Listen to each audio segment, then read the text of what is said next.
আমরা প্রত্যেক এলাকায় সংসদ নির্বাচনে যে আমরা সত্যিকারের যে লোক তাকে আমরা নির্বাচন অনেক সময় করতে পারি না। আমরা যেন যার দ্বারা আমাদের এলাকার উন্নয়ন হবে, যে মানুষের পাশে দাঁড়াবে, যে সকলের মঙ্গল চায়, আমরা সেই ব্যক্তিটিকে নির্বাচন করব এবং ওনাকে ভোট দিয়ে জয়যুক্ত করব। আমরা বিশ্বাস করি আমরা এখন আগের চেয়ে আমরা অনেক সচেতন। আমরা সব দিক দিয়ে আমরা বিশ্বের সাথে তাল মিলিয়ে চলার চেষ্টা করছি।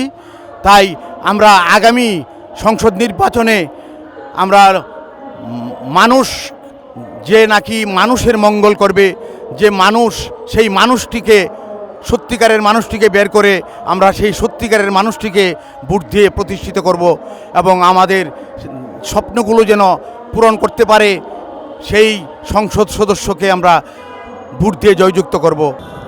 কেটে নাই ভাত কীভাবে নির্বাচন করে ভোট দিবে যা নির্বাচন না নির্বাচন করে নির্বাচন ওরা করুক যা ভোট দিতে যাবো না। এই অধিকারটাই কি অধিকার ওলি কেটে নাই ভাত গাড়ি ভাড়া দিব কেন ভোট দিয়ে যাবো গাড়ি ভাড়া দিব কেন গাড়ি ভাড়া দিক ভোট দিয়ে যাবো। আমরা আন্দোলন করি নাই, আন্দোলন করছে ছাত্ররা। আমরা মুরব্বী মানুষ, আমরা আন্দোলন করবে তোমাকে। আমরা চাই যে কালকে রাত পোহালি ডাল দাওয়াত খাবো, এড়ুই চাই, দেশ শান্তি চাই, এড়ুই। আমরা এর আগে দেখছি বিগত যে সমস্ত দল আমাদের এই রাষ্ট্রকে ক্ষমতায় আসছে আমরা তাদের অনেকেই দেখছি, কিন্তু আমাদের সমাজে ইসলামী যে শাসন ব্যবস্থা এটা আমরা এখনো দেখতে পারি নাই।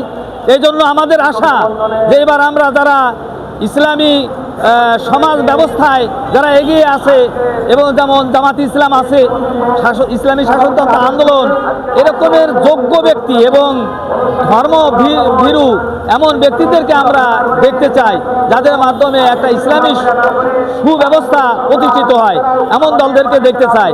এই দলটা এর আগে আমরা দেখেছি জামাত ইসলামের 2 জন মন্ত্রী হয়েছিল, তাদেরকে কিন্তু বিভিন্ন রকমের তাদের তদন্তর মাধ্যমে তাদের কোনো দুর্নীতি পায় নাই।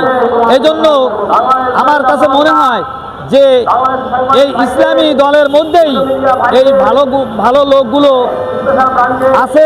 এজন্য আমার মনে হয় যে এই ইসলামী দলগুলোকে যদি আমরা পাঠাই এবং তাদের মধ্যে আল্লাহ ভীতি আছে এমন লোকদেরকে যদি আমরা পাঠাই, তাহলে আমাদের মনে হয় এই কল্যাণ বয়ে আসবে এবং আমরা সুপ্রতিষ্ঠিত হতে পারবো।